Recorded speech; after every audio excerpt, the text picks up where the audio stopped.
అధికారుల పర్యవేక్షణ లోపంతో చెరువుల పునరుద్ధరణ పనులు అధ్వానంగా సాగుతున్నాయి. పురపాలికల్లో చెరువుల సుందరీకరణ పనుల్లో భాగంగా సర్కార్ అమృత్ పథకం కింద సూర్యాపేట జిల్లా తిరుమలగిరిలోని 6 చెరువులకు 18.27 కోట్ల రూపాయల నిధులు మంజూరు చేసింది.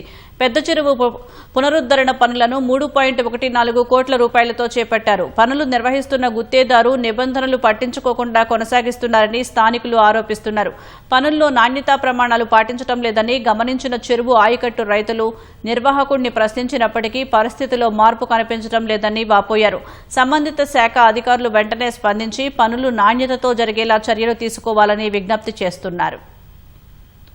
ఎత్తుగా ఉన్న కట్టను గీకి వెడల్పు చేసి ఆ ఉన్న మట్టినే సవరించి ఆ పాతరాలను కడిగి చేస్తుంటే ఇక్కడ ఉన్నటువంటి రైతులందరూ కూడా అభ్యంతరం చెప్పడంతో మళ్ళీ కాంట్రాక్టర్ మళ్ళా కొంత పనులను పాత రాయిని తీసి మళ్ళీ కొత్త రాయిని చాలా పల్చగా ఉన్నటువంటి రాళ్లను గతంలో ఉన్న రాళ్లు ఏదైతే ఉన్నాయో ఆ రాళ్ళు ఒక్కొక్కటి 1 ఫీటు 2 ఫీట్లు ఉన్నాయి. ఆ రాళ్ళు గట్టిగా ఉండేటివి.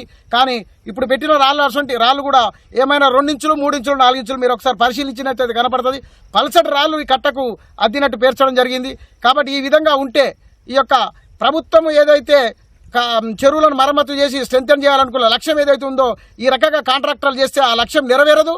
ఈ యొక్క కట్ట కూడా ఇప్పుడు ఈ రకంగా తయారు చేస్తే రేపు వచ్చే వర్షాకాలానికి నీళ్లు లేకుండా ఈ కట్ట కూడా కొట్టుకుపోయే పరిస్థితి ఉన్నది. సోలింగ్ ఉన్న పాత సోలింగ్నే నీళ్ళు మోటార్ పెట్టి కడిగి ఫ్రిడ్జ్ చేసి మళ్ళీ అదే మాల వేస్తుంది పైన. అది కంకర మళ్ళీ చిప్స్ ఉత్తదే.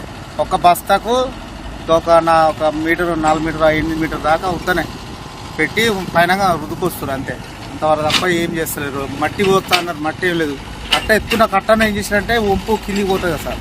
కిందికి పోయేది తొవ్వి అటు ఇటు పోసి కొత్త పాత చేసి కట్ట వెడల్పు చేసినట్టు చూపించి మీటర్ పెట్టి కొలిసి వెడల్పు వచ్చిందని చెప్పి కిందంగా రాళ్ళు వేసుకుంటా పీకి రాళ్ళే మళ్ళీ వేసుకుంటా సోలింగ్ చేసుకుంటా వస్తున్నారు.